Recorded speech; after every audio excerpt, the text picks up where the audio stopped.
So good afternoon, everyone. Welcome to the session on acrylic paintings today.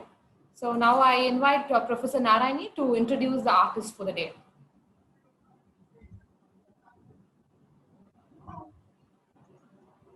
Thank you, Nirupama.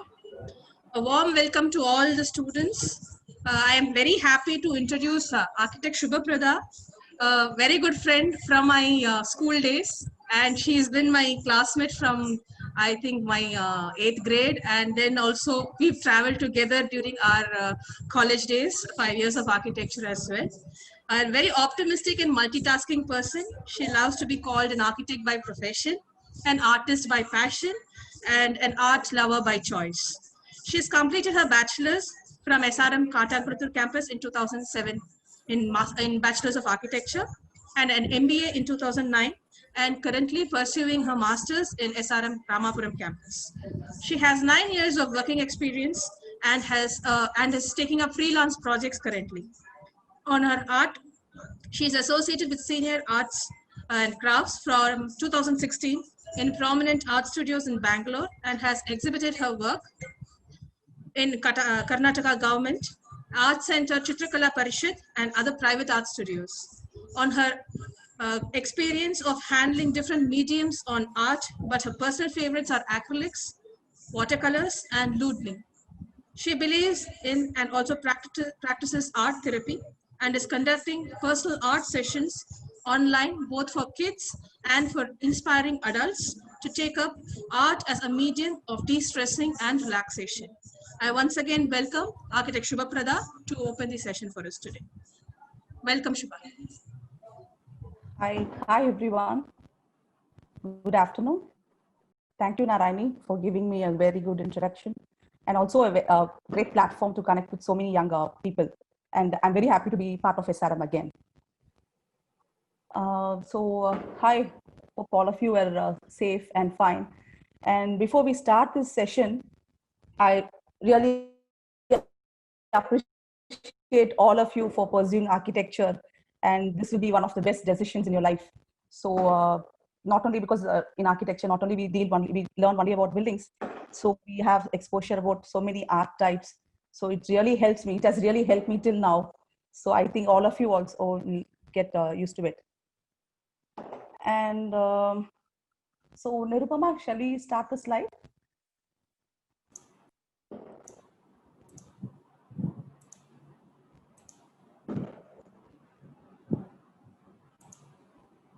Okay, so today we are seeing about acrylics as a medium, but before that, I thought I will just give you a outlook of all the other mediums existing, and then we can go into acrylics deeper.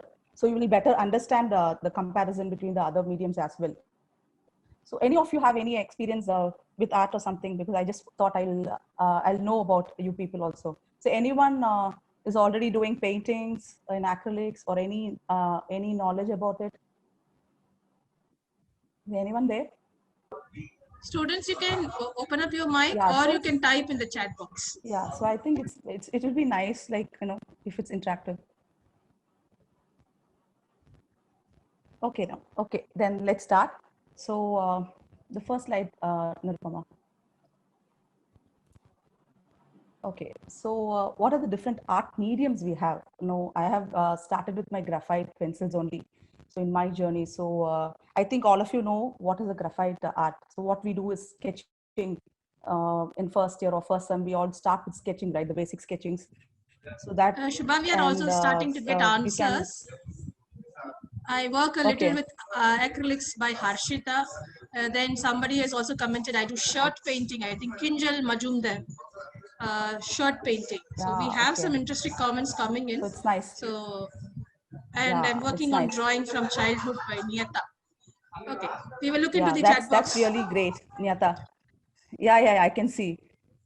Okay, acrylic in canvas. Yeah, good. So you all have, things, cloth, shirt. Yeah, excellent. So I'll just, for the others, I'll just tell you. See, graphite, it's the normal pencil drawing. And charcoal is one step higher. You use that normal professional charcoal pencils. It's much similar to graphite. And pen and ink is rendering, like you will learn in your next sem and all. I think even from the first sem, you'll be doing some pen and ink rendering works. So that is there. And color pencils, you have like 3 types. The normal ones that we use every day for coloring. And there is one more called as watercolor pencils. So in that, the best part is you can finish the drawing, and then if you just apply water, it turns to a watercolor painting. So you can blend. So that's the difference. And polychromos is normally, it's oil based. So oil based, and it's very good in blending. So I think the next slide, you will see the difference. I have just shown few pictures of what I have done. So this is charcoal. So you get these kind of effects. You can, these are all inspired works which I just took from Pinterest or something, and I have tried on my journey. So this is charcoal, and the next one is this is pen and ink. So I've done all these with my pens that I've used in my BArc, the rotring pens. I just got like 10, and it was lying useless. So I just thought I will start doing with this. But these days you get even brushstroke pens, that doesn't need to be inked and cleaned like how we did. So it's much more compatible now. And the next slide. And this is the color pencils. So the eagle and the one at the top is these two are done with watercolor pencils. And the right, the both are done in polychromos. So you can just see the difference. These two, polychromos really blend very, very well, and you get this effect. So this is the difference. Next slide. And this is like I've done with soft pastels. And in pastels also you have two. This is also we call as dry crayons. This is like a powder form, and you just have to blend it with your cotton or even with your fingers. So this you do with your, this is called soft pastels. And the next one is oil pastels. So I think oil pastels, all of us would be knowing, like from childhood, we'll be using this. So this is also actually a very fun medium to work with. If I'm really bored or something, I take up this and I just do it in half an hour or something. So this blends very beautifully. So this is oil pastels, and the next one, and these are watercolors. So watercolors is another big topic actually. So if you ask me on art side, my first love would be watercolors, because it blends beautifully, and this is more like a meditation. Like you do it, you just sit for 2 hours, you won't know the time running. So these are watercolors, and yeah, all these I'm basically like a birds and animal lover, and you will see a lot of colors in my drawings. So these are something I've tried, and yeah, so you can create some sceneries like this. So this was done on my like learning stage. So these, and the next one, yeah, it's just an examples for watercolors. What all you can make, the blending, and yeah, the next one. So I think now we start with the acrylics. Yeah. So now I just want to tell you about some common questions we get, like regarding acrylic paints. What are acrylic paintings? Okay. So this is a fast drying paint, and it's made of pigment suspended in acrylic polymer. It's about the making of the paint. And these are basically water-based paints, and it dries very quickly, and it can be applied to a range of surfaces. And when dry, the acrylics are really light, fast, and permanent, and the surface becomes very strong and flexible. You can create as many designs as you want. That's the one best thing about acrylic is you can just make quick paintings. Okay, and what it is made up of? Yeah, I just told you. It's polymer emulsion with some plasticizers, silicone oils, stabilizers, and etc. Okay, and now how different it is from poster colors. So everybody has this doubt. Poster colors, acrylic, and oil colors. So now poster colors, all of us know, I think most of us would have handled with. So it's the same way as acrylic paint, poster paint, but it has a very, in fact, a speedier drying time. And the water soluble characteristics of poster paint, it's like it can create opaque watercolor style when mixed with water or something. And at the same time, the poster colors can be mixed with some glossy kind of a glue, and it gives even a oil paint texture. So that's about poster color. But the point is, if you create any art with poster color, it is not, it will not last long as an acrylic would do. So that's the basic difference. And the difference between oil and acrylic. So oil is, it's not water based, it's purely oil based, and you cannot use water at all when you do a oil painting. So you use either linseed oil or turpentine for mixing or anything, and water is totally away from acrylics. But acrylics is more of water-based, so you can even create water that I will be just showing you how to do. So you can even create watercolor effect in acrylics. So I think this is the difference between these. And any other questions about acrylic, a common thing other than this? Or we'll go to the next slide.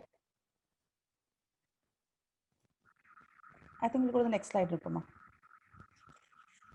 Okay, and why acrylics? Why do we always prefer? As I told you, it's reliable and versatile. You can work on any mediums, and the range of colors is a lot. You know, you can get 100 or maybe even more types of colors. In Camel, our local brand Camel, they themselves have many varieties, and in blue they have like 25 shades. So that's the range of colors you get in acrylics, and it actually is very flexible with all the other medias as well. Like I can add some gel or modeling paste along with my acrylics and create a mixed media painting. And it blends with water easily. And the main thing about acrylic, what I feel is it's so very easy to clean. You know, when it comes to a cleaning part after you do a painting, that's like little messy, and just water is enough to get back your room in position again. So that's the special thing about acrylics. And now the next slide, Nupama. Yeah, so now coming into a little bit in detail about acrylics. So there are like two grades you get in the market, okay? That is like artist grade and the student's grade. So the student's grade and the main difference is with respect to this is the pigmentation is more in artist grade, okay? But in student's grade, it's little less. And exposure to weather or something, I think at this stage, at this point of time, I think you all should start trying artist grade and not the student's grade, because we know a little bit about all these blending of things. And colors range is higher in artist grade. And the price is also, artist grade is a little bit expensive than student's grade. It is the basic difference between these two. But I think at this stage, you all can start with artist grade only. And I think you all are like matured enough to handle that. So, and the next one. So these are two grades. And these are the forms of acrylic that is actually available in the market, okay? So seeing in detail, the heavy body is the thick, the left side one, the top one, that's called the heavy body acrylics. Okay, the heavy body refers to actually the thickness of the paint, and it's just in the texture of a soft butter. So these actually the heavy body paints, and the medium ones are the ones that we use on our normal paintings. And these two are like, you can use even a brush or a palette knife, and it's really very compatible. And the next one is fluid. Fluid acrylics are used more on the pouring. I think you all would have known about acrylic pouring, where they mix a lot of colors and then pour on a tile or something and then rotate it to get an organic pattern. So in that thing, they use fluid acrylics. And the other forms are like acrylic inks, open acrylics. Open acrylics are something like, it shortens the drying time of the acrylic paint. So that's the difference, main difference. And there is something called as exterior. I think all of you would know. This is like used to decorate our lobby walls, or where there is exposure to sun and light. These stand that weather conditions. And markers and sprays, you'll be knowing. These are used in a pen and ink drawings or something to highlight something. They use acrylic markers, which is like permanent. And interactive acrylics are like something like, you know, if it dries, normally when a painting is made in acrylic and it dries, so if you have to make a correction, you should again do the drawing, and you should again do the painting and then do the correction. But these acrylics, actually there is a liquid or something where if you put, it starts what do you say, like melting. So then you can just correct on that area and again reseal it. So that option is there. So all these are there, but currently what I use is heavy and the medium and fluid acrylics for my pouring. So I think these three, you know, you have so many a plethora of options to really explore about it. So these are about the forms available in the market. So and the next one, yeah, and these are like what all you need, like with acrylic, what are the additives that you can really use? Okay, the first is the retarding medium. This is for a little bit extending your drying time. So when you mix paint with this, a very little proportion of this with your painting, the drying time becomes more. So you can actually blend or do things. Okay, so this is used for that. And then the gel or impasto. I have shown you I'll just show you in demo what it is to be made. This is like a transparent gel. Okay, where if you want to create a painting with lot of textures. So if you keep, it's not that economical to use so much of paint, to create that thickness. So in that case, you can use impasto. So this gel actually, when you mix with the paint, a little bit of paint, that becomes the same color. So it's just to give the quantity of the paint. Okay, and modeling texture paste is again like a cement paste, white cement paste, which dries in like maximum in 24 hours. You create the texture and then you paint on top of it. Okay, and flow enhancers, like I said, it is used in acrylic pouring. Okay, and varnish, like any other painting, it has 3 types: gloss, matte, and satin. So after you finish a painting, after like 1 or 2 weeks of drying, you can just apply the varnish. And this is basically to protect your painting from the weather reactions. So these are the additives that you need. And what are the surfaces that you can paint? Like all of us, most of us would have done primed canvas. Okay, also you can do in hardwood panels, provided you just have a coat of primer, dry primer on top of it, and then you can start painting on it. Or you can even use acrylic paper. I use Strathmore 400 series at times to create my paintings. You have all sizes in that. And also you can use watercolor papers or any other paper which has 300 GSM or more. So don't try in the normal papers, because the moment you're going to put the paint, in 5 or 10 minutes, it's going to absorb it and spoil it. So try any paper which is thickness is more than 300 GSM. Or I think cardboard and glass also can be done, but these are like not permanent. Okay, for trying something you can just use. But if you are planning for a permanent painting or something, just go for a prime canvas. And in prime canvas also you have 2 types: the normal ones and the stretched ones. Okay, the stretched one has a reaper or something on the end, and inside it you can actually access the back of the canvas. So what I actually do, this is like a trick. So to extend the drying time, I don't normally use a retarder. I spray water at the back of my canvas, stretch canvas, and then I start painting. So this actually helps you in making your painting dry slowly. So this one you can try if you're really doing a scenery or a sky or a sea where you need a lot of blending. You can use this. Okay. And the next one. Okay, so these are the things that you need for acrylic painting. The first one is the canvas I told you, and the next one is brushes. Okay, so what brushes we use? We use synthetic brush.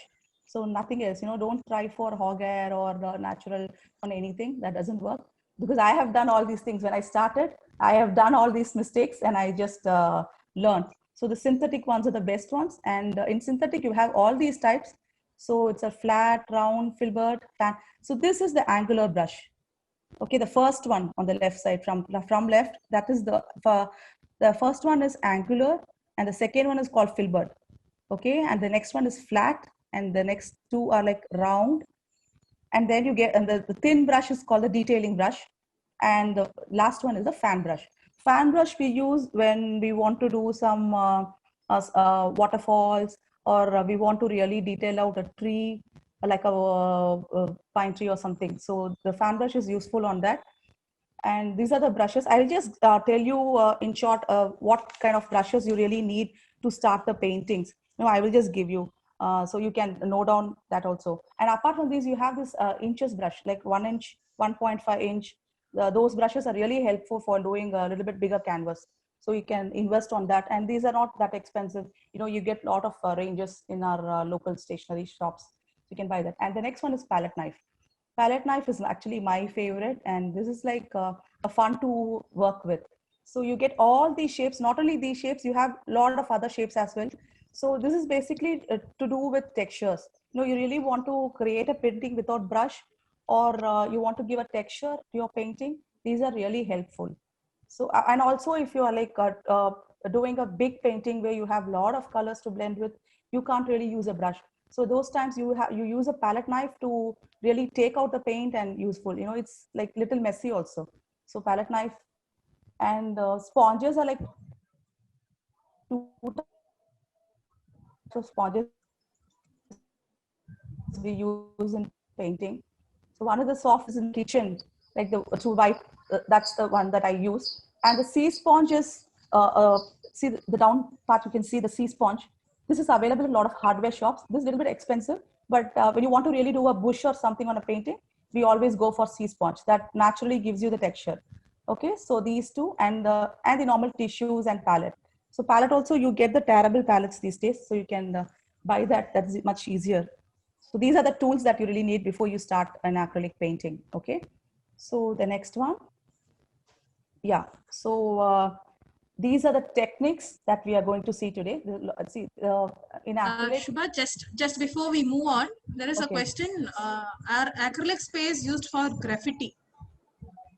Yeah, you can exactly use. I have done that also. So in the technique, there is graffiti also I have covered.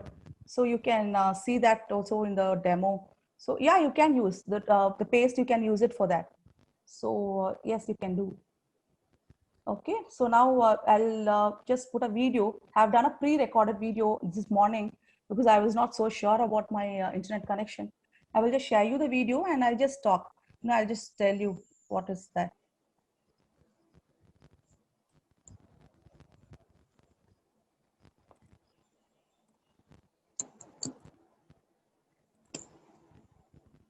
Yeah, you can see.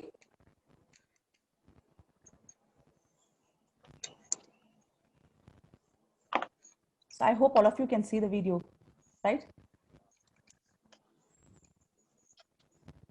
Okay, this is blending. So you just first place the colors, whatever colors you want to blend with.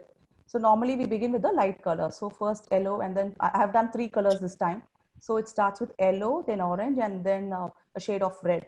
Okay, first place the colors and use a wet brush, not a very wet one. You just dip it in water and just take out the excess water and take the paint and just place it. Okay, first place it on the canvas or anything you're working on. And this background is actually a paper, Stackmore. So I've used that series. So after that, with a bit of water, you start blending from the lighter shade to a darker shade. That's how it goes, from bottom to top or top to bottom. You start with the lighter shade and just go. Or if in case you want the darker color to be more visible, just do the vice versa. So, and you blend with very little water. Don't take much of water, just with a very little bit of water, just start blending. So that's it, And I will show you this is blending technique, and I will show you the detailing technique also in the same thing. Detailing technique is nothing but just drawing, detailing out, the drawing, really drawing the eyes or the twigs of a plant or something. So this is the background we do, the blending. And then on top of it, we do some detailing or any other techniques. Okay, so for detailing, you use the zero brush.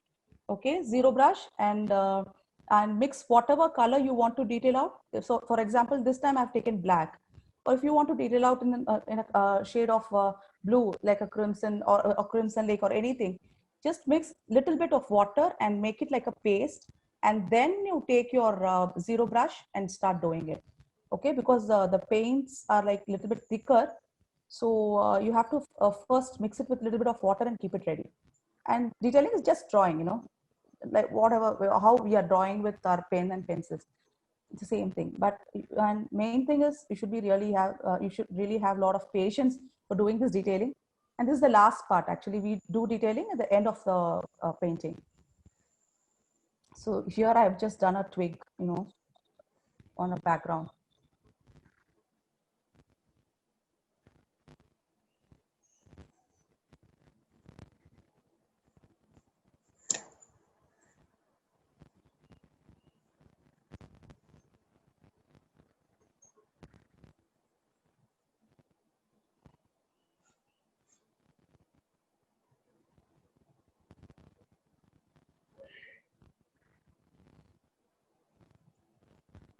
You have a set of detailing brush as well, so you can even invest on that.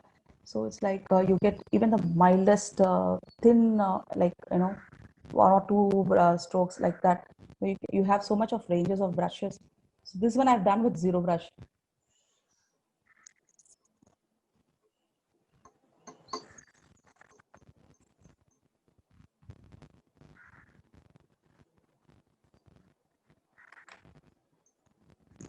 So that's with detailing. And now this is dry brush technique. Okay, this is nothing like, you don't dip your brush in water before painting. You just take a dry brush, and you also don't add water to your paint. So it's dry paint and dry brush. Just dip your this thing and just put some strokes. This is mainly used for waterfalls or snow in a mountain. You use this dry brush technique. Okay, and what we are doing now is stippling. Okay, so you all know what is a stippling. Stippling is just creating patterns with dots. Okay, this is mainly used to give some shades or something in acrylic painting, I'm telling. So we stipple normally to to for plants or any for example, if I'm doing a house or something and I want small bushes on front of my house, so I just stipple, with a lot of colors. This is just showing you what it is. I'm just doing it one color, but you can use a lot of colors to create a bunch of flowers or something. So we stipple. So this is called stippling technique. You can even create the whole painting with stippling, if you're really having so much of patience. And this one is splattering. This is just easy, you just take the paint mixed with water and you just dip your brush, and with another stick or something, you just splatter. You can do with your paintbrush, or you can use even a toothbrush. Now, toothbrush actually gives you a better effect, but just that you have to control the where it goes, control the speed of where it goes. So this is splattering technique.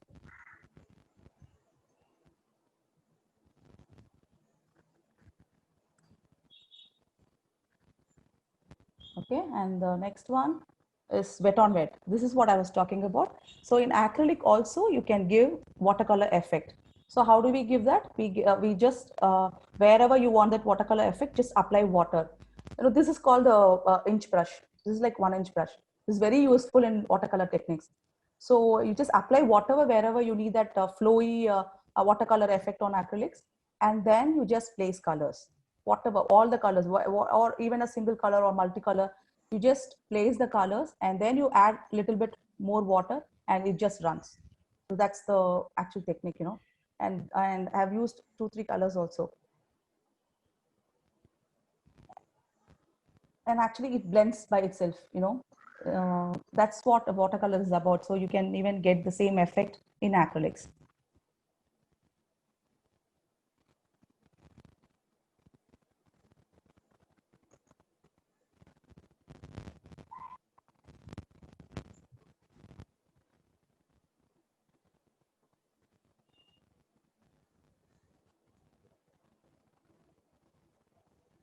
So acrylics can really act as a watercolor also, and you can create a permanent. Once it dries, it's permanent. It's not like watercolors, because watercolors you have to give a fixative spray after you finish.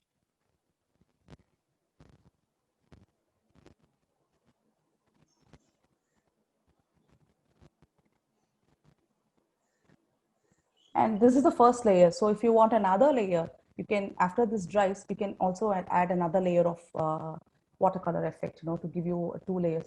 And this is sponging. So like I said, we have 2 sponges. The first sponge I used was a normal kitchen sponge. So, and sponging is basically used for backgrounds or something. Like if your painting is really like 3 feet by 4 feet canvas, you can't really do with your brush the backgrounds, So what I normally choose is sponge. I just take a sponge, and this is quicker also. You can blend easily, and you can just put your background, it's beautiful and faster. So this is a normal sponge. And after this, I will also do a thing with the sea sponge.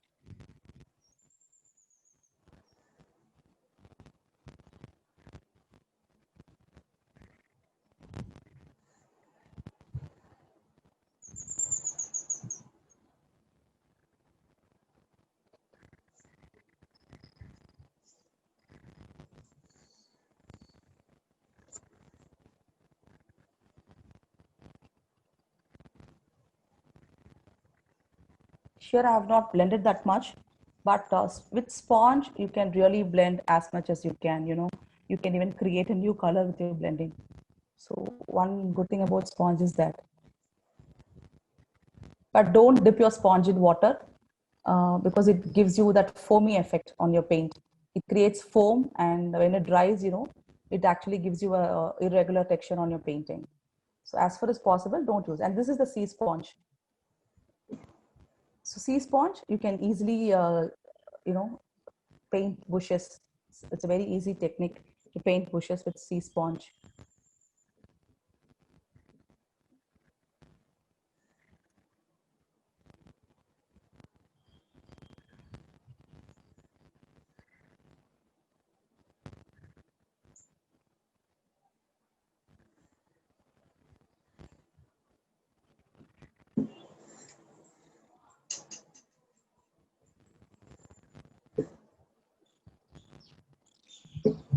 Someone And had you, asked, Shubha, yeah. clouds. Could we paint clouds with sponge or splash of sea waves? Yeah, you can do. Waves, you can use fan brush. For waves, I always use fan brush because fan brush is more like this. When you use a dry fan brush with dry paint, the waves are beautiful with the fan brush than with the sponge. But yes, you can use, you can use. This is the difference. See, if you want, I can just preview this. See, this is the difference. Like, the soft sponge gives you this effect, but the sea sponge gives you the texture. So for any way you want textures, you can add a sea sponge technique. And yes, you can use sponge for your sea as well, sea and clouds.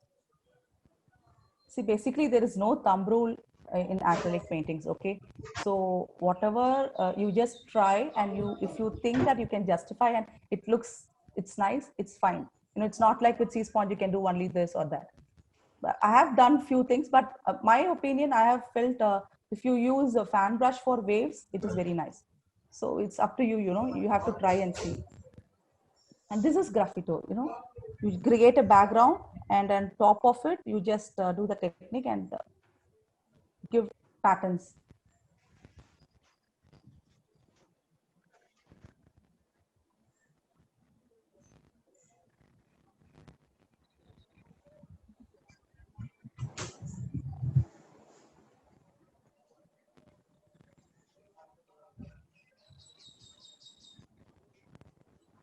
This I've done with the brush.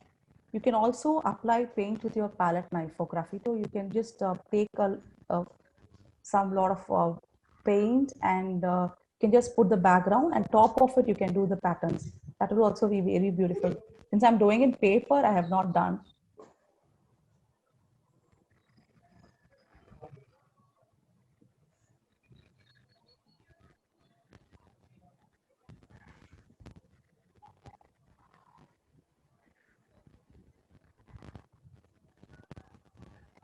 And like already someone asked, you can even you mix model texture paste and for thicker background.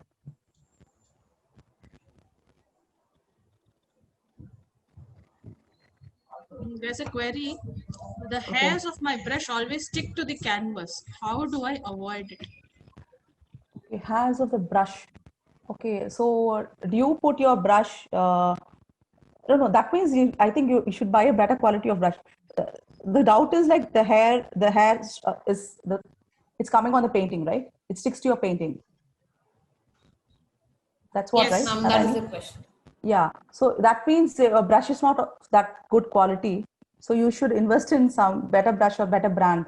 I go for these Faber-Castell or Brustro. Maybe you try changing your brand, your brush, what the brand you're buying. So it has got nothing to do with your paint or canvas. It is all about your brushes. And before using any brush, just take out the extra strands that are coming, and then you use it. I think you won't get the problem. And this is something called as frying pan technique. We use it. Okay, this is like put your brush back and forth. This also we do for the background, especially the backgrounds or the some places where you have to fill colors. This is just like creating an uneven uh, effect on your painting, and you can blend with any other color. This we had the name because it's more like you're frying in the pan and you're taking your ladle here and there. So it's rather than doing the horizontal strokes or vertical strokes, you create a pattern by it. But by this technique, it's not exactly like no other pattern or something created, and it's just that way natural. And this is impasto. Okay, so this is like a transparent thing. This is just like a paste. Okay, but the best part is I just add a little bit of thing and the pigment is same. Though it is white, it doesn't really becomes less of a color. So it's the same pigment. You know, you will just have the same color. How much ever, you know, if you add the impasto. And right now I'm doing a flower, just a small flower. But with the same palette knife and this thing, I have done a peacock painting, which I'll show you later. This is the technique I use for the painting.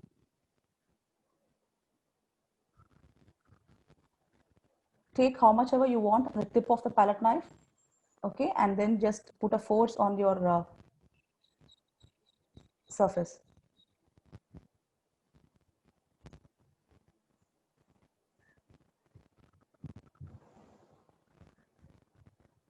You can do this only with your paint, you know, but impasto gives you that thickness. Paint means one whole tube. For example, I'll just show you the painting afterwards. And this is just applying paints on the surface.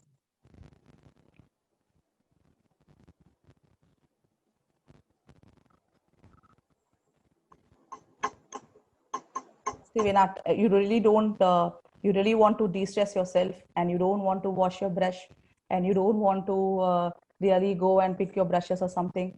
The best idea is just take your set of palette knives, take whatever colors you want and take a canvas and you can just play.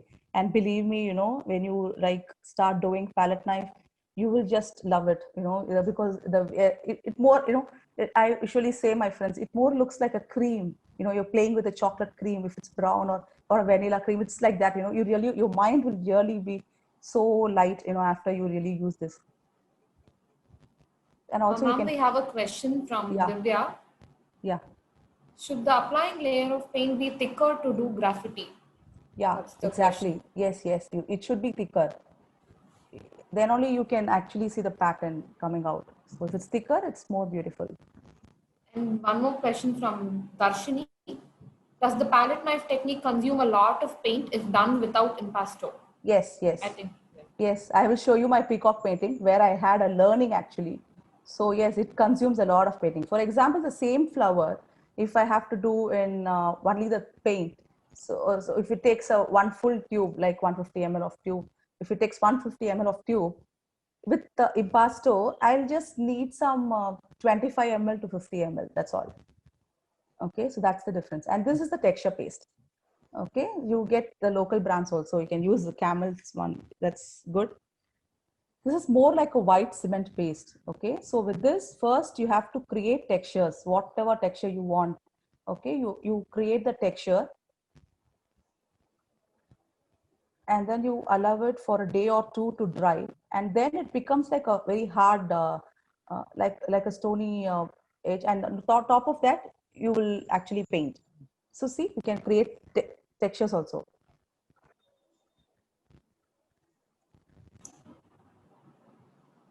This one question from Subhashri.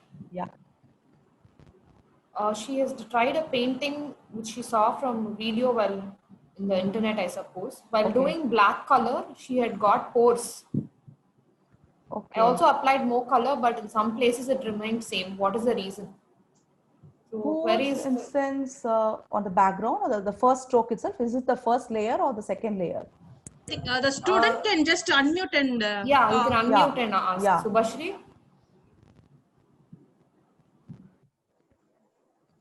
In the first layer, ma'am. In the first, and I also applied in the second layer, but it remained same. Did you use water with your paint to apply?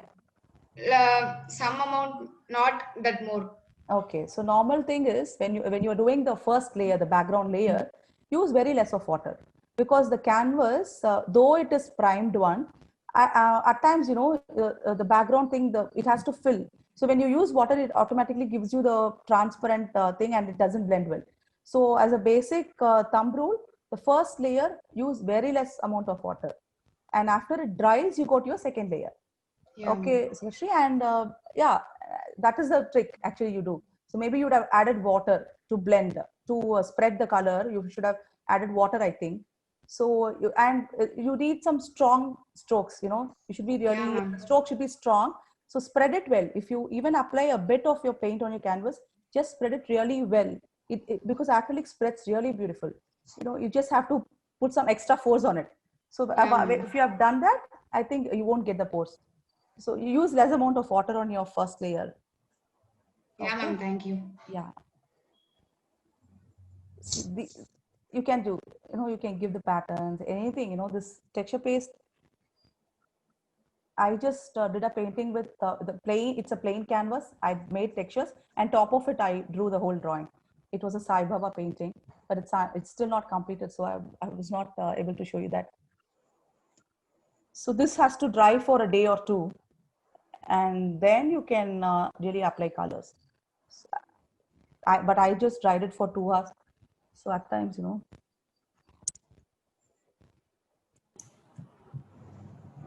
We have another question. Where could we use texture paste based painting? Yeah, I will show you. I have done one that next I'll show you those paintings. Texture paste you can use for anything because you know for example, I did a house painting. So that's it, Nirupama. Okay, then you can just show me the slides, the next slide. I will stop my sharing. So these are the basic 10 techniques. I think if all of you practice really these 10 techniques, that's more than enough. You know, you can create your own techniques after this. So as I said, there's no thumb rule in painting or something. So this is basically the things that you do with acrylics. The same thing can be done with oil as well. This is the same technique that you use in oil. So if you are like very fluent with all these techniques, I think you will be your self-taught, you will become a self-taught artist, you know, very soon.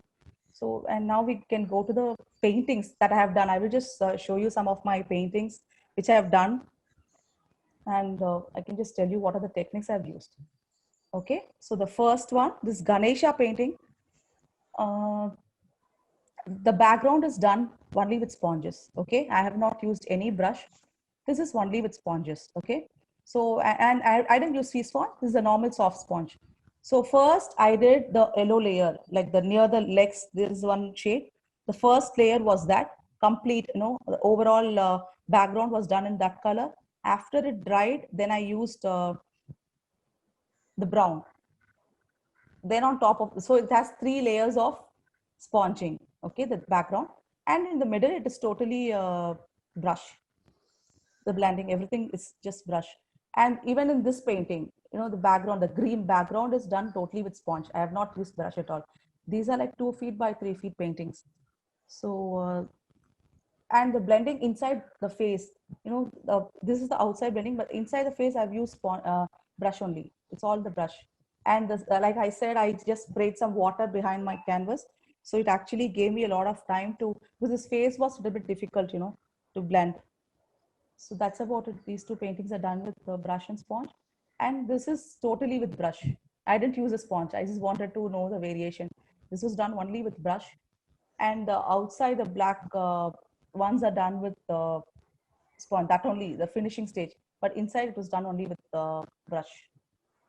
And the next one, yeah, this Sai Baba painting only I was talking about. It's still, I'm doing it. I've not completed. See, can you see the textures? You can see the textures on this turban. So it's actually, I did with texture paste. Whole canvas, I applied texture paste, and then just put my palette knife and took it out, you know, just to create that cement effect. So I did the texture, I left it and for 2-3 days. And on top of it, I actually drew. I drew and I started my painting, but still it's there. So 50% of work is still more. And these Krishna paintings I just did with brush, and you can use this golden, you know, you get the metallic acrylic as well. So with metallic acrylic, stippling effect, I just did this, the pendant on the crown. That was done by stippling. So this is something to show you for stippling and this thing. Yeah, and this is with palette knife. Okay, so the left side, this painting on top, it's like frying pan technique with a palette knife. And it's a mixed one. Bottom one has that frying pan technique, and the top ones where you see a lot of colors, that is like with a palette knife. You just take mix, and this, and basically this side, it's only painting. I didn't mix any impasto. Okay, so this is this is the way you get, the pigment is like good. But I learned, after doing all these things only, I learned that only using painting and impasto is so much different. So this is like palette knife work. And this is the peacock painting I was talking about. Okay, so this has, can you show the next slide, Nirupama? Yeah, so the top ones is the first layer. Okay, the first one, you see the bluish one, that is only paint. Okay, so I thought, okay, I will do one with only paint, and I started. But it was, this is the size of 18 by 36, 18 inches by 36. But it was like taking so much of colors. Like I spent like 20-30 tubes per day to just create that effect, that 3D effect. But still it was not enough, that the depth was not coming. So then I switched on to impasto. Then I started using impasto. Like for one whole box of impasto, I used 150 ml of colors. I mixed, and then I started creating, and then I actually got the texture that I really wanted. So that's the stage. The top one is the first 2 stages. And can you show the previous slide, Nirupama? Yeah, so finally I got this. Okay, so the feathers are done with palette knife, and in the middle I have used some sea sponge, and for the gold I used sponging. So it's a mixed one. Okay, and the next slide, Nirupama. Yeah, this is like a combination of this. I started as my original series of creating some combination. So this is like stippling. I've done some stippling, and this mandala background. So there's an artist called Romileda. She's one of my favorite, who has a lot of I think a few of you would have even seen her paintings. This is more of the 2 girls, like a tribal one or something. She does a series on those 2 girls. So I just took that character alone and did the mandala background. And I have also used impasto to create the flowers. Okay, so this is like one of my recent works. And the next one, yeah, and this is with modeling paste. So Nirupama, is it possible to zoom in the painting? No, this one, is it possible to a little bit zoom in? No, it's already in the maximum, and let me try. Ah, okay. Now can you? Yeah. Able to see a close? Perfect, Nirupama, thank you. So all these textures on a white canvas, I just drew the house, and all these textures, whatever I wanted, I created with modeling paste. Okay, because I wanted to explore modeling paste. So I created with modeling paste, and with a lot of, because I have a set of like 10 palette knives. So I just used all the palette knives to know what is possible. So you create, so it was like a white canvas with some textures on top of it before. Okay, and after that I started with my acrylics. Okay, so one good thing about acrylic is it dries fast. So for example, the bigger tree next to the house, I made a mistake. So I just waited for 2-3 days. After it dry, after it was like, I decided on new color, I just did it again. So you can do that. So this is texture paste. You can create the textures. Next one, Rupama. This is like, I used my natural strokes, and since I never had anything, it was just like my fingers and a few sponge effect. So you can even do paintings like this. This is just, I'm telling you what I've shown. You can have so many other options as well to create something different. And this is an oil painting actually. So the techniques and everything is just same. Okay, acrylic and oil. But oil is a little bit a tougher medium in sense. It takes a lot of time to dry. Okay, one plus is that you can do corrections, and it is like most forgiving medium. Okay, oil. So you can really do corrections as much as you want. But the thing is, once you have done some major flop in your painting, you just have to wait. You have to wait for 2-3 days for it to dry. I'm just telling you, very less time. For example, the clouds, actually I made a mistake. So I had to wait for a week, or I thought I waited for a 10 or 20 days for that to dry, because I started creating a thicker pattern. Then only you can actually touch the painting, otherwise it spoils. So but as a whole, if you see the effect that oil painting gives is something like, it's more professional. So many of the paintings that actually are in sale outside or in exhibitions are mostly oil painting. And the same painting, for example, if I've done in acrylics and if it is selling for a 10,000 or something, so this is like 2 feet by 3 feet. Same painting, if I sell in oil and if it's an original one, I can even go up to 50 or 60. That's the difference it makes. Because oil paintings are more permanent, and even after 100 years, your painting is just going to be this. It's not going to fade. It's not going to do any, once it dries, it's permanent. So that's the beautiful thing about oil. So this is the difference, and works. Okay. And so you should all start actually with your acrylic paintings, and always remember, like it's said here, nobody is an expert. So you just should create your own techniques, and and any doubts or queries, you can just post it to me. Narayani, your ma'am has my ID, so I'm ready to help you anytime. So any other questions? This is something basic about acrylic and the techniques. So any other questions you have about paintings or acrylics, you can ask me. Been getting a lot of appreciations in the chat box, ma'am. I think the students can open up, and we will be happy to hear from you. So if it it's will more be a nice interactive, conversation. I think so it will be better. We have 2 questions. Kinjal and Shrutika. Shrutika is appreciated. Okay, Kinjal, you can actually unmute yourself and ask the question. Yeah, that will be. I would love to answer you. That's very nice to be interactive. Then I'm just talking about paintings.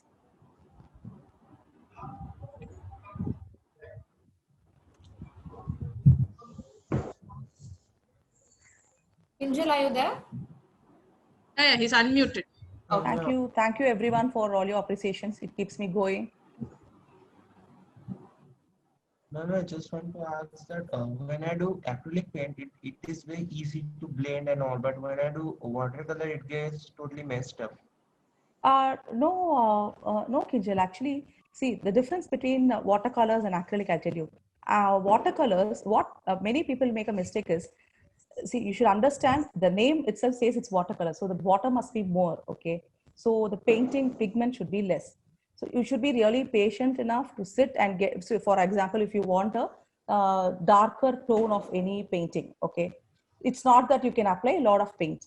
Watercolor doesn't mean that. If you want darker color, it doesn't mean that you should apply a lot of paint and lesser means small. No, it's like going layer by layer. The thickness, the transparency will be there. If you want it more, you should wait till that it dries and then add your next layer. Okay, that's how it should go in watercolors.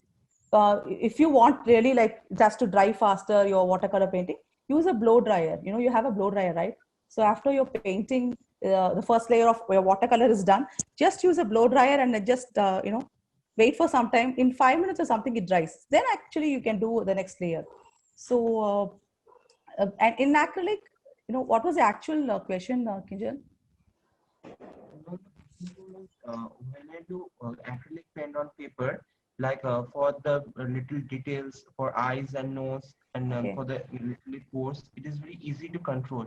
But in case of watercolor, if I do the same, the details get messed up.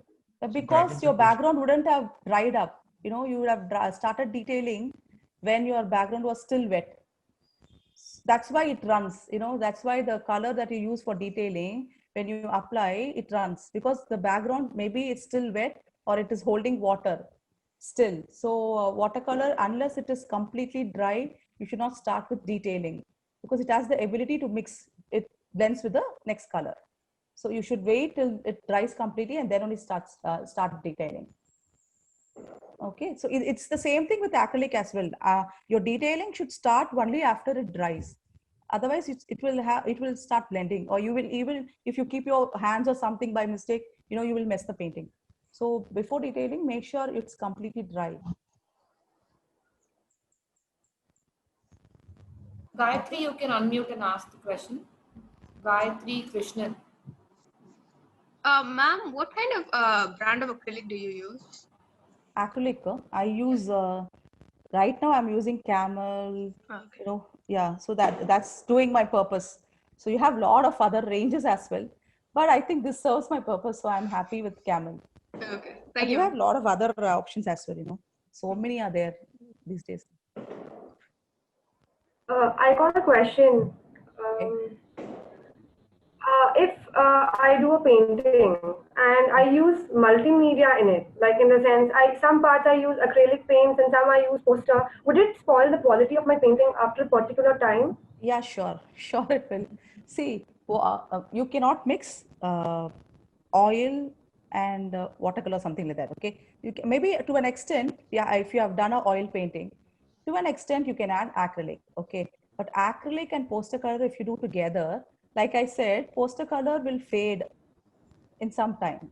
Even in a year or two, if you're not really uh, putting it in the proper place, it spoils. But acrylic, it will stand for even like I think 20-30 years also it will stand if you are like keeping it well in a well place. So my advice is, why should you mix poster and acrylic? You can try even oil and acrylic, but mixed media, poster and acrylic you can do, but it doesn't stay for a long time. Even if you use a varnish or something, it's not like that long standing. So that is there. And even if I do a soft pastel painting or a work, what Okay. could I use any other medium with dry soft pastels? Yeah, that you can use.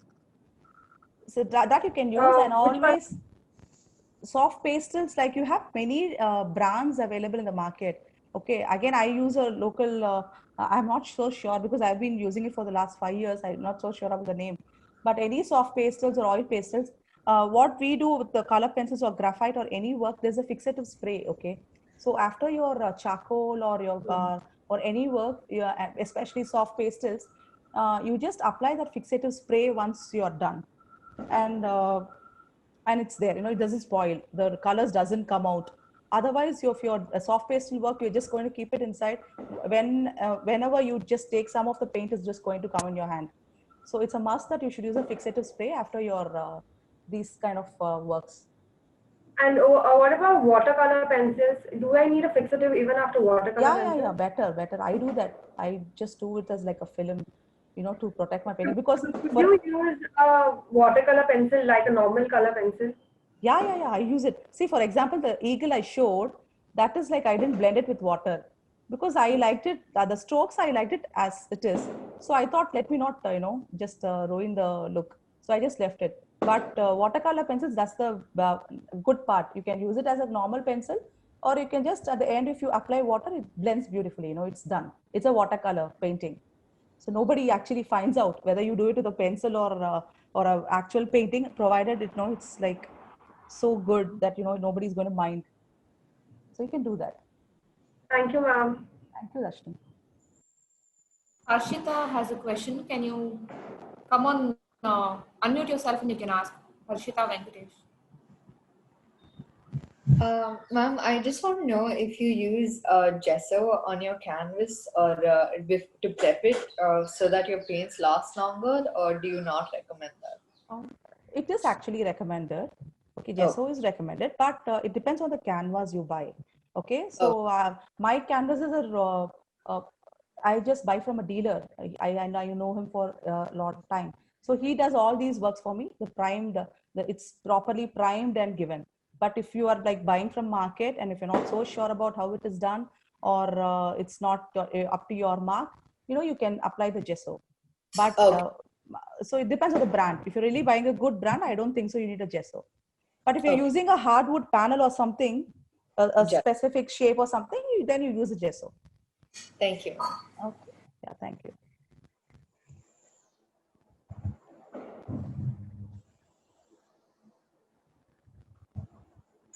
Any more questions?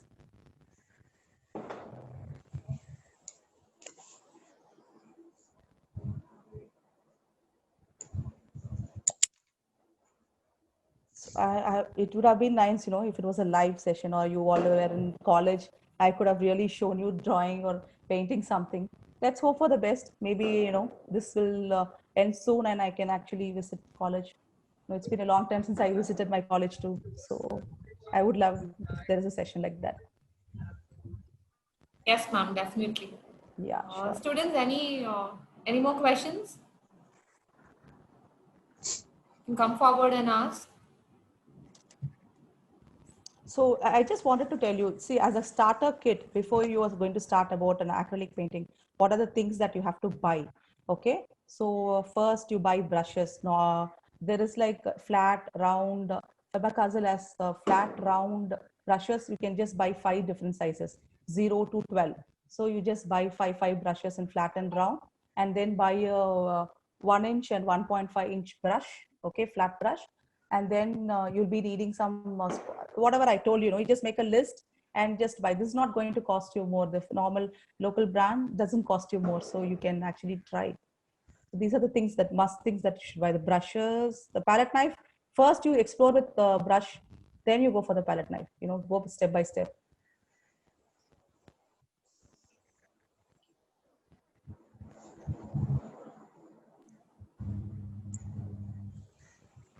We have some more comments on the chat box from students. Yeah. You can take a look at it, ma'am. Yes. They're all appreciations. So. Thank you so much. It means a lot for me. Actually, I was planning for, it was supposed to be there. Me and Narayani were planning for some time before. There's some alumni kind of an exhibition kind of a thing going to happen in college. But this lockdown actually ruined everything for us. Yeah. Is it? But we will still try to connect. We are still working on that. As soon as the situation resolves, we will be working on it. And once everything is good to go, we will have. Sure. We can even I'm waiting. an online museum, online exhibition for these young children to. Actually, I'm doing that because I'm doing a few of my other original works as well. So I want to complete all my other works, original works, and then I thought I will just present it. So all of you, you should be like really having that thing in mind that you should become a good artist. I think that kept me going. Shubha, I have a question for you. This is apart from the techniques. What was this? Why this? What made this transition? From being an architect. I know you're still you are still practicing. I know that you're freelancing, but what is the impact of being an architect on all these, or the vice versa? How artist has being an artist has made you a better person. So that you can give the young minds an insight into how both are interrelated. Sure. See, actually, it all started like like a few of you said. Even I used to scribble and doodle from my childhood. I kept doing that, and that was actually a spark. I really thought, okay, architecture was on my list since before. I didn't have any exposure. I'm the first architect in my whole family, my both mother and father's side. So I thought, okay, drawing is good. So that's how I actually started seeing about architecture. Then I knew, and I just finished my degree and I worked, and this art thing was still there. I was just doing here and there, not regularly. Then I had to go abroad with my husband. So there I was like having a lot of time. I was not working that time. Like in the middle, I took 4 years of gap.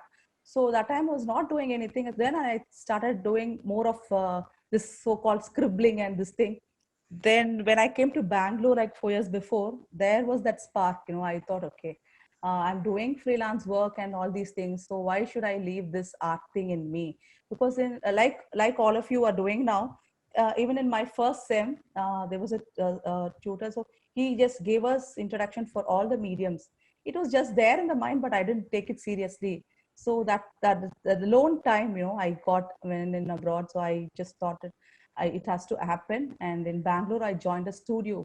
So for everything, there's a start. So I started more intense practice in that studio. And there are like a couple of my friends there. So we paint from morning to evening, every day. Like after kids go to school, I really start doing paintings. So that's how it started. And 4 years was like a beautiful journey, and it's still going on for me, the art journey. And I created all these paintings. So I learned all these techniques professionally, how it is to be made than it's being like a self-taught. And I always see a difference, because self-taught, we can't really learn a lot. But when somebody is teaching you something, it's more, you see live, you see something in live that people are doing. It's more, it goes stronger into your mind. So I think from that time I took it serious, and this art thing has actually got me back into my business. So now I want to actually come to teaching as well. So I'm doing my master's right now after my MBA. So I've joined an SRM, so I'm doing that also. So that's, that's what is the thing keeping me going till now. This art has actually brought me into my profession again. So I'm doing my and since I'm like dealing with a lot of colors, I do some color consultation as well for interiors, for an office or something. When they really want color consultation, we still do. Me and my friend have a studio for that, so we do that projects as well. So it's helping me both in art. It's keeping me physically fit, also mentally fit, and also it is giving me some business to do, not keeping me idle. So I think all of you must learn, not like acrylic or anything. All of you must have one form of art as your backup support. So that's it, Narayani. That's my, art story till now. It's continuing. I think it will continue forever. Yes. Yeah. Yes, it is. It is a continuous process. As Yes. artists, we know that Yes. architecture and art is. Architecture, art, design are all inseparable. Yeah, exactly. Yes. So if we are done with the question and answer session, I request all the participants to, the videos will be posted shortly by today or tomorrow. You can go through the techniques. If you have any works that you would like to share or any doubts, post in the official group. We will also be able to connect to Shubha ma'am once the sessions are also in place. So any works that you want to share with her, get her feedback, anything of that sort also, you can post it across in the group. We will take it up from there. I have one more question, Rishabh. Yes. Rishabh, you can come forward and ask your question.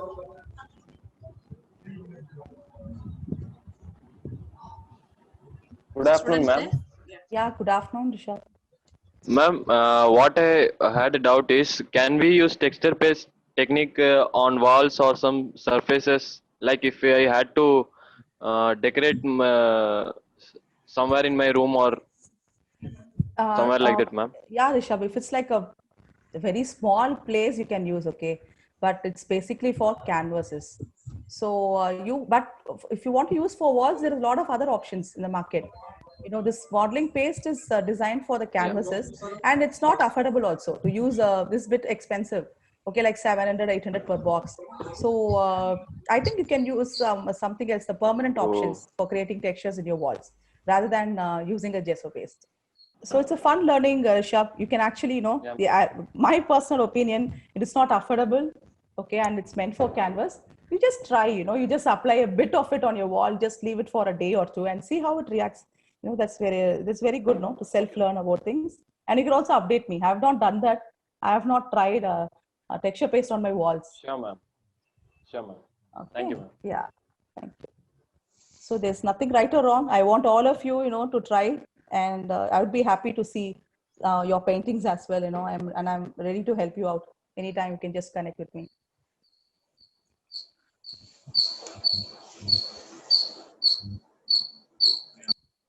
Thank you so much, ma'am. It was very inspiring. It was very nice to see all your work. Nirupama? Yes, ma'am.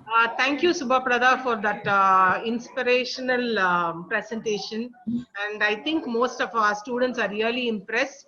And this is the first time I'm actually meeting you. Yes, thank you. We look forward for your active participation offline as and when time permits. Sure, ma'am. Thank you so much. Thank you so much, ma'am. Thank you so much, everybody, for giving me a good, nice interactive session. Thank you, Shubha. Thank you. We will connect soon. Sure. Thank you, Nirupama, for your help in presenting. Yeah. Thank you. No issues. Thank you. So we'll close the session, ma'am. Or do you have any announcement? Yes, for tomorrow's session, please log in on time. Morning, we have a motivational talk, and then we are having an alumni connect, and afternoon talk by architect Harish. So there are 3 sessions lined up for tomorrow's event. Any changes in these will be intimated via the WhatsApp group. The same login link and the passwords can be used, but registration is required for every day. Okay. Any other queries, you can please post in the group. The group is open for discussion. So make sure you do not post unwanted things in the WhatsApp group. Keep it very simple and keep it as much as efficient possible. Thank you all. We will close this session today. Yeah. So thank you, everybody. So if you want to try out some acrylic techniques, or if you've tried something, you can always post it in the group. And like ma'am said, the video will be shared to you, so you can look at that and try later and post it whenever you're done as well. Okay. So thank you all. And it's nice to see you all interacting this way. No, it's nice. Keep that going as well. So we'll end the session. See you all tomorrow. Thank you.